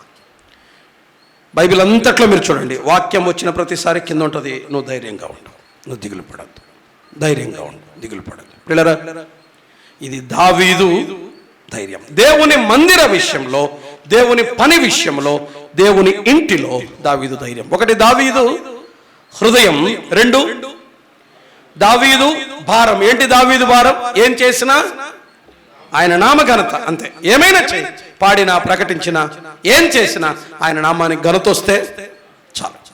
3వది దావీదు ధైర్యం. దావీదు ధైర్యం, దేవుని వాక్యం. 4వది చూడండి, దినవృత్తాంతముల గ్రంథం 29వ అధ్యాయం, మొదటి గ్రంథం, దినవృత్తాంతాల మొదటి గ్రంథం 29వ అధ్యాయం 2వ వచనం చూడండి. 29వ అధ్యాయం 2వ వచనం. నేను బహుగా ప్రయాసపడి నా దేవుని మందిరం పనికి కావలసిన బంగారం పనికి కావలసిన బంగారమును, వెండి పనికి వెండిని, ఇత్తడి పనికి ఇత్తడిని, ఇనుము పనికి ఇనుమును, కర్రను, రాళ్లను, చెక్కుడు రాళ్లను, వింతైన వర్ణములు గల పలువిధముల రాళ్లను, రత్నములను విశేషముగా సంపాదించి తిని. చాలు, ఇంకా కింద చాలా చెప్పాడు. మరలా నా సొంత, అదే కదా అన్నది, నా సొంతమైన బంగారము, నా సొంతమైన బంగారమును నేను ఇచ్చి తిని అంటాడు కింద. నా దేవుని నిమిత్తం నా సొంత బంగారం, నా వెండిని నా దేవుని మందిరం నిమిత్తం నేను ఇచ్చేదను అన్నాడు. ఇచ్చి తిని, సంపాదించి తిని ఇచ్చేదను అని అన్నాడు. దావీదు దాతృత్వం. దేవుని ఇంటిలో, దేవుని మందిర విషయంలో దావీదు దాతృత్వం. ఒక ప్రశ్న, బంగారాన్ని, వెండిని, రాళ్లను దేనికి సంపాదించాడు? దేవుని కోసం సంపాదించాడు. ఒక ప్రశ్న మన అందరికీ, సవాల్, ఛాలెంజ్. 1116 ఇస్తాను ఆన్సర్ చెప్తే. నేను దేవుని కొరకే సంపాదిస్తున్నాను అనేవారు ఎంతమంది ఉన్నాం? నా వచ్చే డబ్బుల, నేను నా సంపాదన అంతా దేవుని కోసమే. నేను ఎందుకు ఈ ఉద్యోగం చేస్తున్నానంటే దేవుని కోసం బ్రదర్. నేను ఎందుకు ఈ వ్యాపారం చేస్తున్నానంటే దేవుని కోసం. నేను ఎందుకు ఓటీలు చేస్తున్నానంటే దేవుని కోసం. ఎంతమంది? నేను సంపాదించి తిని, నా దేవుని మందిరము మీద నాకున్న మక్కువ చేత నేను సంపాదించి తిని అన్నాడు. కొంతమంది అంటారు, కష్టం బ్రదర్, మా పరిస్థితి చాలా దీనమైన పరిస్థితి మాది, మా ఆర్థిక పరిస్థితులు అంత కష్టం, అంత అనుకూలంగా లేవు అంటారు. దావీదు ఎప్పుడు ఇచ్చాడు తెలుసా? మనం ఊహించని ఒక మాట మాట్లాడతాడు దావీదు. 22వ అధ్యాయం చూడండి. రైట్, 22వ అధ్యాయం 14వ వచనం చూస్తారా? ఇదిగో ఏ స్థితిలో? కష్ట స్థితిలో. ఆ మాట బాగుంది కదా, ఆ మాట పట్టుకోండి. తర్వాత ఇంకేమన్నాడు? కష్ట స్థితిలోనే ప్రయాసపడి, ఎప్పుడు? కష్ట స్థితిలో ఎంత? 2 లక్షల మనుగుల బంగారము, 10 కోట్ల మనుగుల వెండి, ఇత్తడి, ఇనుము సమకూర్చి ఉన్నాను, రాళ్లను కూర్చి ఉంచి తిని, నీవు ఇంకానూ సంపాదించుదువుగాక. మై డియర్ సన్, నీవు ఇంకా నేను సంపాదించాను. కష్ట స్థితిలో 2 లక్షల మనుగుల బంగారం, 10 కోట్ల మనుగుల వెండి. మీకు మనకేమైనా కొంతైనా కదులుతుందా లోపల అంతరంగం? కష్టస్థితిలో 2 లక్షల మనుగుల బంగారం. తాను చేయడానికే, తన పని చేయడానికే, దేవుని పని చేయడానికే. తాను చేయట్లా. పేరు ఎవరికి వస్తుంది? ఇప్పటికీ మనం మాట్లాడేది ఏమంటాం? సొలొమోను దేవాలయం అంటామా లేదా? మాట్లాడిన ప్రతిసారి ఏమంటాం? సొలొమోను దేవాలయం, సొలొమోను దావీదు దేవాలయం అని ఎవరు అంటారు? డబ్బు తెచ్చింది ఎవరు? వెండిచ్చింది ఎవరు? వ్రాత రాసిచ్చింది ఎవరు? ఆలోచన ఎవరిది? అంత ఎవరిది? దావీదు. దేవుని కొరకై దావీదు ఇచ్చినది, దావీదు ఇచ్చినది. తెలియందేం కాదు ఈ విషయాలు. ఒక మాట, ఎంత ఇస్తున్నాం, ఏమిస్తున్నాం చెప్పండి? ఎంత ఇస్తున్నాం,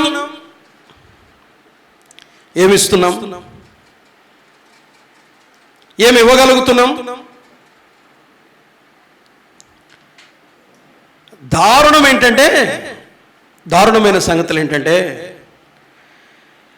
ఇచ్చే విషయాల్లో క్రమేపీ మన ప్రమాణాలు దిగజారుతారు. మెల్లిమెల్లిగా క్షీణిస్తూ రావటం. ఈ మధ్యలో ఒక మాట అన్నారు, మీరు సేవకులు మీరేమి ఇచ్చారు అంటే, నాకు ఆన్సర్ బాగా నచ్చింది. ఆన్సర్ ఆయన అన్నాడు, బ్రదర్, నేను ఒక ప్రైవేట్ కాలేజీలో పనిచేసేవాడిని, నాకు 48,000 ఇచ్చేవాళ్ళు. నా భార్య పనిచేసేది, నాకు ఆమెకు 40, దాదాపు 48,000 ఇచ్చారు. ఇద్దరము రిజైన్ చేసి వచ్చాము. ఇప్పుడు ఎంత? 48 ఎంత అయింది? 90 బ్రదర్, 84, 86, సారీ 86,000 ఇంచుమించు. రైట్, 96 సారీ, ఓకే, 96,000 రూపాయలు. 48 రైట్, 96,000 రూపాయలు. రైట్, మేము వదిలేసి వచ్చాము. ప్రతి నెల మా సంపాదన ఎంత? 96,000. నేను ఇంకా 30 ఏళ్ళు పరిచయం చేస్తాను. 30 ఏళ్ళు ఉంటే నేను ఎంత సంపాదించేవాడిని? ప్రతి నెల 96,000. ఇప్పుడు ఆ 96,000 ఏం చేశాను? వదులుకున్నాను. ఎవరికి ఇచ్చినట్టు? గవర్నమెంట్ జాబ్లు వదులుకొని వచ్చారు కదా, ఎవరికి ఇచ్చినట్టు ఆ సొమ్మంతా? ఇప్పుడు ఎవరు ఎక్కువ ఇచ్చారు? గవర్నమెంట్కి ఇవ్వలేదు, వదులుకొని వచ్చారంటే దేవునికి ఇచ్చారు. పనిచేసింటే వచ్చేదే కదా డబ్బు. దేవుని నిమిత్తమై తమకున్నవన్నీ త్యజించారు. జీవితాన్ని పణంగా పెట్టిన నమ్మకమైన దేవుని దాసులు ఉన్నారు. డబ్బు గురించి మాట్లాడితే మన వాళ్ళు తేడాగా చూస్తారు. ఒక మాట, విశ్వాసాన్ని గురించి 500 సార్లు మాట్లాడుతుంది బైబిల్. ప్రార్థన గురించి 500 కంటే ఎక్కువ సార్లు మాట్లాడుతుంది బైబిల్. డబ్బును గురించి ఎన్నిసార్లు మాట్లాడుతుంది తెలుసా? 2000 టైమ్స్, 2000 సార్లు. యేసుక్రీస్తు చెప్పిన ఉపమానాలు 35 ఉపమానాల్లో డబ్బును గురించి ఉపమానాలు ఎన్నో తెలుసా? 15. దేవుని స్థానాన్ని ఈక్వల్ ప్లేస్ లో వచ్చి కూర్చునే ఒకే ఒకటి భూమి మీద ఏంటది? డబ్బు. ధనాన్ని మనము ఎలా చూస్తున్నాం? ఒక ఆయన అన్నాడు, మీరు రక్షించబడ్డారు బ్రదర్, మీ జోబులు రక్షించబడలేదు, మీ బీరువాలు రక్షించబడలేదు అని. మీరు రక్షించబడ్డారు, మీ జోబులకు రక్షణ లేదు, మీ బీరువాలకు రక్షణ లేదు అని ఉన్నారు. చాలా మంది ఉన్నారు, వాళ్ళ జోబులు నేటికి రక్షించబడలా, వాళ్ళ బీరువాలు కూడా రక్షించబడలా. ఏమిస్తున్నారు ప్రభు పని కొరకై? ఇంకొక మాట చెప్తాను, పనివానిని వేరు చేసి చూస్తున్నారు చాలా మంది. పని మందిర నిర్మాణం కొరకంటే ధారాళంగా ఇచ్చేస్తా ఉన్నారు. ఎన్ని? 20 lakhs తీసుకో, 1 lakh తీసేసుకో. పనివాడికి పని వేరు, పనివాడు వేరా? పని వేరు, పనివాడు వేరా? దేవుని పనే కదా, అతడు నా వలే ప్రభువు పని చేయుచున్నాడు. పనివాడు చేస్తున్నది కూడా పనే. మందిర నిర్మాణాలకు, భౌతిక సంబంధమైన కట్టడాలకు లక్షల కొలది డబ్బులు ఇస్తున్నారు. చినిగిపోయిన బనీన్లు, అరిగిపోయిన చెప్పులు. సేవకుడు అంటే మన దృష్టిలో పిక్చర్ ఇదే. చిల్లులు పడినటువంటి బనీన్లు, అరిగిపోయిన చెప్పులు, చాలని అంగి అది పైకి వెళ్ళి మార్చిపోయి పిల్లలకు సరిగా చదివించుకోలేక, పోషణ సరిగా లేక ఇబ్బంది పడుతున్న వాళ్ళు, వాడబడుతున్న వాళ్ళకు తక్కువ లేదు, ప్రభు వారికి ఇస్తున్నాడు. పల్లెల్లో పని చేస్తున్నారు, వాళ్ళని ఎంతమంది జ్ఞాపకం చేసుకుంటున్నాం? పని వేరు, పనివాడు వేరు కాదు. పని ఒకటే, పనివాడు కూడా ఒకటే. పనివాడు కూడా దేవుని పనిలో భాగమే. ఏమిస్తున్నారు? ఇన్సెంటివ్స్ ఆగిపోతే, ఇంక్రిమెంట్లు ఆగిపోతే నానా యాగి చేస్తున్నాం. దేవుని సేవకుని విషయం 20 ఏళ్ల క్రితం మనము పెట్టినటువంటి ప్రమాణం అంతే, అదే 3000.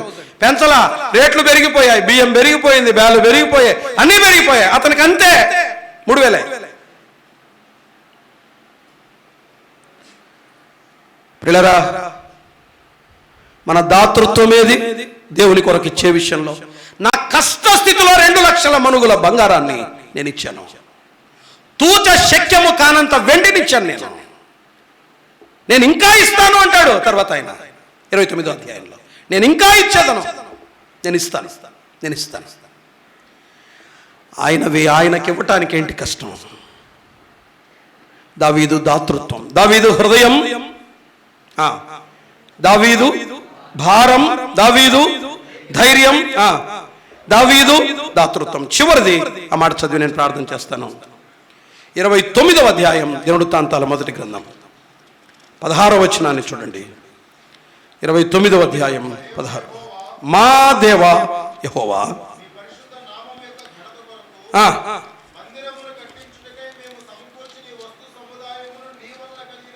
నీ వలన కలిగినదే.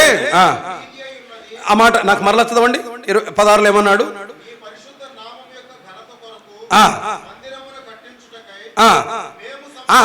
ఏమన్నాడు? మేమా నేనా? మనమేమంటాం? నేనంటావు, మేమంటాం. ఈయనేమన్నాడు? మేము. మీరు చూడండి 29వ అధ్యాయం ప్రార్థన ఏమన్నాడు తెలుసా? మేము, మాకు, మేము. 28కి రండి. 28 గోత్రముల పెద్దలను,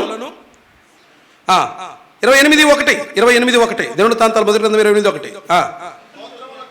గోత్రముల పెద్దలను, అధిపతులను, సహస్రాధిపతులను, శతాధిపతులను, రాజుకును రాజకుమారులకును కలిగి ఉన్న,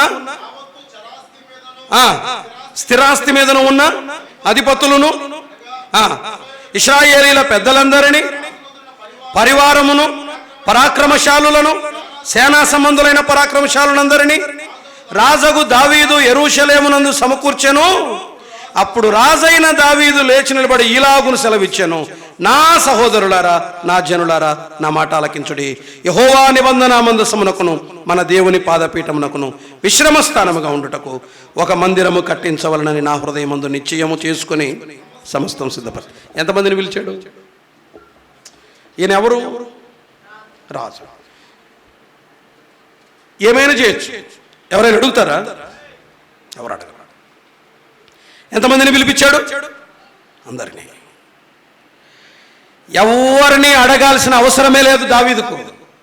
ఎవరికి చెప్పాల్సిన అవసరం కూడా లేదు. డబ్బుంది, ఆలోచన ఉంది, కట్టించేయచ్చు. చెప్పలేదు. అందరినీ పిలిపించాడు, నిలువబెట్టాడు. ఇది నా ఆలోచన. నా సహోదరులారా, నా జనులారా, ఈ మాట ఆలకించండి. నాకు దేవుడి ఆలోచననిచ్చాడు. మీరేమంటారు? మీరు సహకరిస్తారా? సొలొమోనుకు చెప్తూ ఒక మాట కూడా ఆయన అంటాడు. ఏమంటాడంటే చూడండి 21. దేవుని మందిర సేవ ఎంతటికిని యాజకులను లేవీయులను వంతుల ప్రకారం ఏర్పాటైరి. చూడండి ఆ మాటలు చూడండి. నీ ఆజ్ఞకు బద్దులయ్యుండి ఈ పని అంతటినీ నెరవేర్చుటకై ఆయా పనుల యందు ప్రవీణులైన వారును మనఃపూర్వకంగా పనిచేయువారును అధిపతులను జనులందరూ నీకు సహాయకులు అగుదురు అని అన్నాడు. నీకు సహాయకులు అగుదురు అన్నాడు. దావీదు సహోదరత్వం. నేనొక్కడే మోనార్కును, నేను ఎవడు చెప్పినా వినను, నేను అనుకున్నది చేస్తాను, అనే కుటిలమైన తక్కువ ఆలోచనలున్న నాయకులున్న ఈ దినాలలో దావీదు జీవితం మనకు మాదిరి. క్రైస్తవ పరిచర్యలో ఎవ్వరూ మోనార్కులు లేరు, రాజులు లేరు, చక్రవర్తులు లేరు, సామ్రాట్లు లేరు. కలిసి పనిచేస్తేనే పని. వారిని అందరినీ కలుపుకున్నాడు, వారందరితో మాట్లాడాడు, వారందరూ కలిసి దేవుని పని చేశారు. పౌలు ఒక్కడే పని చేయలేదు. 16వ అధ్యాయం చదవండి. పౌలుతో పాటు పనిచేసిన వాళ్ళు ఎంతమంది ఉన్నారు? పిల్లరా, జ్ఞాపకం పెట్టుకోండి. దావీదు సహోదరత్వం అందరినీ కలుపుకున్నాడు. ఎవరికి చెప్పక్కర్లేదు, చెప్పాడు. అడగక్కర్లేదు, అడిగాడు. పంచుకోవాల్సిన అవసరం లేదు, పంచుకున్నాడు. నాకు నేను చాలు, నాకెవ్వరూ అక్కర్లేదు, నేను ఒక్కనే ముగించగలను, ప్రారంభించగలను, ముగించగలను అని దావీదు అనుకోలేదు. దావీదు తన వారిని అందరినీ కలుపుకున్నాడు, అందరినీ పిలిపించాడు, వారితో మాట్లాడాడు, వారు కలిసి చేశారు. సొలొమోనుతో అంటాడు, వీరు నీకు సహకరిస్తారు. నువ్వు ఒక్కడు చాలవనన్నా పని చేయాలంటే వాళ్ళందరూ కూడా నీకు కావాలి. ఉన్నారు ఎవరైనా మోనార్కులు ఇక్కడ?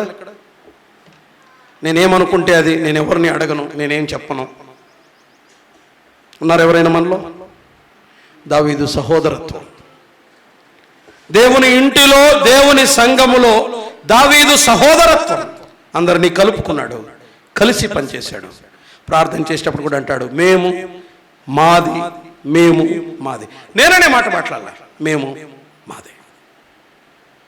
29వ అధ్యాయం అంతా అదే అంటాడు. మేమెంతటి వారం ప్రభువా, మాకున్నది ఎంత ప్రభువా. వారిని కలుపుకొని ప్రార్థన చేస్తాడు, వారిని కలుపుకొని ఆలోచన చేస్తాడు.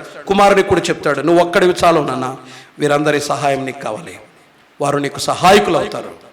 కుమారునికి కూడా వారిని అప్పగించాడు. అసలు సొలొమోను కూడా ఎవరు అక్కర్లేదు, ఎందుకంటే భూమి మీద ఉన్నటువంటి జ్ఞానులందరిలో సొలొమోను కంటే మించిన వాడు ఎవరు లేరు. ఏ మంత్రి అక్కర్లా, ఏ సలహాదారుడు అక్కర్లా. కానీ ఎంతమందిని కలుపుకున్నాడో తెలుసా? 4వ అధ్యాయం చూడండి, రాజుల మొదటి గ్రంథం 4వ అధ్యాయంలో ఎంతమందిని కలుపుకున్నాడు. మంత్రులను పెట్టాడు, ఆలోచనకర్తలను పెట్టాడు, ఆలోచన చేశారు. తర్వాత పనికి వారు ఉపక్రమించారు. పిల్లరా, కలుపుకుందాం, కలిసి చేద్దాం. ఎవ్వరూ ఒక్కరమే ఈ పనికి సరిపోము, మనము చాలం. నాకు సహకరించలేవారు లేకపోతే నేను పని చేయలేను, మీకు సహకరించేవారు లేకపోతే మీరు పని చేయలేరు, మీరు సహకరించలేకపోతే మీ స్థానిక సంఘంలో ఉన్నటువంటి నాయకులు కూడా పని చేయలేరు. ఇది కలిసి చేసే పరిచర్య. ఇది వన్ మెన్ ఆర్మీ కాదు, లేకపోతే మోనార్కిజం కాదు ఇక్కడ, లేకపోతే దీన్ని ఏమంటారు, డిక్టేటరిజం కూడా ఏముండదు ఇక్కడ. మనం కలిసి పనిచేయాలి. దావీదు యొక్క సహోదరత్వం. మొత్తం 8 విషయాలు విన్నాం. దేవుని ఇంటికి సంబంధించి దావీదు హృదయాన్ని చూశాం. దేవుడు తనను వద్దన్నా మరొకరికి పనికి అప్పగించి అవసరమైనవన్నీ ఇచ్చి తను వెనక్కు తగ్గి పనిని ప్రోత్సహించిన వాడు దావీదు. That is the heart of David. రెండవది దావీదు భారం, ఏం చేసిన ఆయన నామ ఘనత కొరకు. మూడవది దావీదు ధైర్యం, భయపడొద్దు. వాక్య ప్రకారం చేయటానికి, వాక్యాన్ని చేతిలో పట్టుకున్నంతకాలం దేనికి ఎవరికి భయపడాల్సిన అవసరమే లేదు. మన ధైర్యం ఏంటి? సేవలో వాక్యమే. అది దావీదు ధైర్యం. నాలుగవది దావీదు దాతృత్వం, తెగించి ఇచ్చాడు, కష్టస్థితిలో ఇచ్చాడు, మనకందరికీ సవాలుగా కనిపిస్తున్నాడు. ఐదవది దావీదు సహోదరత్వం, ఒక్కడే కాదు అందరినీ కలుపుకున్నాడు, పనిచేశాడు. అట్టి మనసు, దావీదు లాంటి మనసు మనందరికీ ప్రభు సమృద్ధిగా అనుగ్రహించునుగాక. Thank you. మంచిది ప్రియులారా, దావీదు యొక్క హృదయంలో ఉన్నటువంటి తలంపులలో ఉన్నటువంటి భావాలను దైవదాసుల ద్వారా మనం విన్నాం.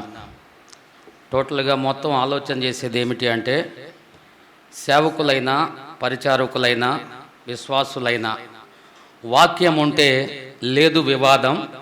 అదే మనందరి వినాదం అనేటువంటి విషయం మనకు అర్థమైంది. ఆ వివాదాలు మనం దూరం చేసుకోవాలని, వాదాలకు తావివ్వకూడదని, వాక్యానికే మన హృదయాన్ని అంకితం చేయాలని దైవ గ్రంథం ద్వారా మనం విన్నాం. ఇంతవరకు చక్కని సందేశం అందించిన దైవజనులు ఎబెనెజర్ పవిత్రన్ గారికి స్థానిక సంఘం తరపున ప్రత్యేకమైన వందనాలు తెలియపరుస్తూ ఉన్నాం.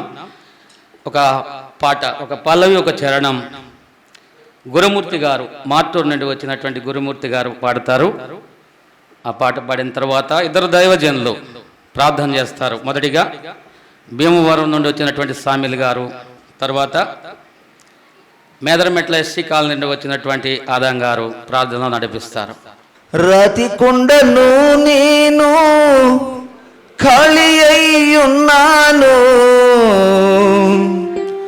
రాతి కొండను నేను ఖాళీ అయ్యున్నాను, నింపుమా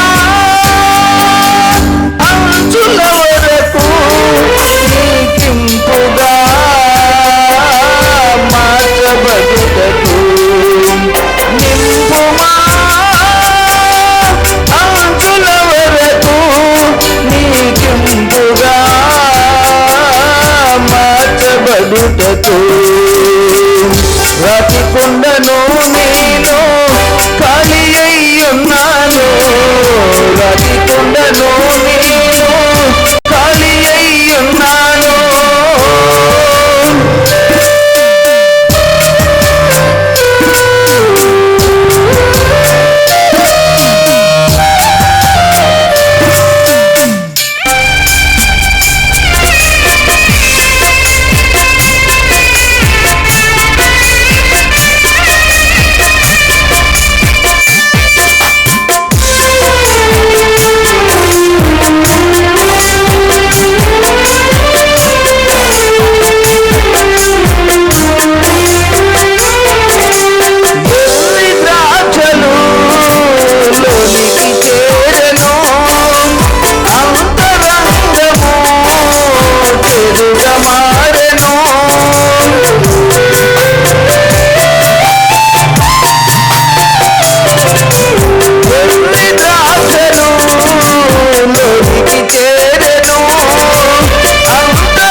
శుభ్రము చేయుమా నన్ను శుభ్రము చేయుమా, శుభ్రము చేయుమా నన్ను శుభ్రము చేయుమా, నింపుమా అంచుల వరకు నీకింపుగా మార్చబడుటకు, నింపుమా అంచుల వరకు నీకింపుగా మార్చబడుటకు, రాతి కొండను నేను ఖాళీ అయ్యున్నాను, రాతి కొండను నేను ఖాళీ అయ్యున్నాను. మొదటిగా భీమవరం నుండి వచ్చినటువంటి సామిల్ గారు ప్రార్థనలో నడిపిస్తారు. తరువాత మేదరమెట్ల ఎస్టీ కాలనీ నుండి వచ్చినటువంటి ఆదం గారు ప్రార్థనలో నడిపిస్తారు. ప్రార్థన. మహిమగల తండ్రి, మీకు స్తోత్రాలు చెల్లిస్తున్నాం. మీరు అనుగ్రహించిన ఈ సమయముకై మా హృదయపూర్వక కృతజ్ఞతలు తెలియజేస్తున్నాం. తండ్రి, ప్రార్థించి ఆశించిన మేరకు నిన్న నేడు మా ప్రభా రేపు 3 దినాలు మాకు ఇవిగా ఇచ్చి మా అవసరత నిమిత్తం, మా విశ్వాస నిరీక్షణ నిమిత్తం మీ సేవకులను పిలిపించుకొని ఈ స్థలములో నైనా ఎన్టీఆర్ కాలనీని మీరు ప్రేమించి మీరు ఇస్తున్నటువంటి సందేశాల కొరకై ప్రార్థన చేస్తూ ఉన్నాం. మహిమగల తండ్రి, మరి రేపు కూడా జరిగేటువంటి కూడిక కొరకు ప్రార్థన చేస్తూ ఈ సమయంలో మాట్లాడుటకు సిద్ధపడిన మీ దాసులను జ్ఞాపకం చేసుకొని మాకు అవసరమైన సందేశాలు అందించమని సంఘము మా ప్రభా కష్టపడి ఖర్చు పెడుతూ ప్రభా మరి మీ సత్య సువార్తను అందిస్తుండగా తగిన ఆశీర్వాదాలు దయచేయమని, మీరు మహిమ పొందమని, మాకు ప్రయోజనకరమైన వర్తమానం అందించమని యేసుక్రీస్తు పరిశుద్ధ నామమున స్తోత్రములు చెల్లించి వేడుకుంటున్నాము తండ్రి. ఆమేన్. కృపాసత్య సంపూర్ణుడు అయిన మా పరలోకపు తండ్రి, పరిశుద్ధుడా, మహిమాస్వరూపి అయినటువంటి మా దేవా, మా విమోచకుడా, మీ పరిశుద్ధ పావన నామమును బట్టి మా హృదయపూర్వకమైన స్తోత్రములు చెల్లిస్తున్నాం. జగత్తు పునాది వేయబడక మునిపే ఈ స్థలములో మీ స్వరక్తము చేత సంపాదించినటువంటి సంఘాన్ని ఏర్పాటు చేసుకున్నారు. స్థానిక సంఘ ప్రియులు కలిసి పనిచేస్తూ ఉండగా నిన్న నేడు రేపు 3 దినాలు ఏర్పాటు చేయబడినటువంటి కూడికలను బట్టి మీ సన్నిధిలో ప్రార్థిస్తున్నాం. కాలములు సమయములు మీ స్వాధీనములో ఉండగా దైవ సేవకుల ద్వారా వాక్యం అందిస్తూ ఉన్నారు. మరి మధ్యాహ్న సమయంలో మీ దాస్యం ద్వారా పలికిన శ్రేష్టమైన సంగతులను మేము జ్ఞాపకం చేసుకుంటున్నాం. మరి దావీదు మందిర నిర్మాణం కొరకు పని కొరకు ఎలాగా మంచి సాధనాలుగా వాడుకున్నారు, స్థానిక సంఘాలలో మేము కూడా ఎలాగా వాడబడాలో ఆత్మీయ సంగతులు మాకు వినిపించిన విధం బట్టి స్తోత్రములు చెల్లిస్తున్నాం. అయినా మానవులము, అల్పులము, బలహీనము. మా బలహీనత మీకు తెలుసు, మా బలమెంతో మీకు తెలుసు. అయినా మీ చిత్త ప్రకారము మీ వాక్య క్రమములో మేము జీవించటానికి సహాయం చేయండి. మమ్ములను మేము ప్రశ్న వేసుకొని జీవించటానికి కృప చూపమని ఆ తదుపరి మాట్లాడుతున్నటువంటి మీ దాసుని పక్షముగా ఆత్మ సత్యము మాకు వినిపించటానికి కృప చూపమని, ఈ కాలనీలో ఎందరో రక్షణ లేని వారు ఉన్నారు, వారందరి కొరకు మీ సన్నిధిలో ప్రార్థిస్తున్నాం. సంఘ క్షేమాభివృద్ధి విషయంలో సహాయం చేయమని, సమయంలో మీ దాసుని పక్షముగా మీరే ఉండి మాట్లాడమని, మహిమ పొందమని, అన్ని విధముల ఘనత మహిమ ప్రభావములు మీరే పొందుదురని మా ప్రియ ప్రభు రక్షకుడు విమోచకుడైన యేసు ప్రభు నామమున ప్రార్థిస్తున్నాము తండ్రి. ఆమేన్.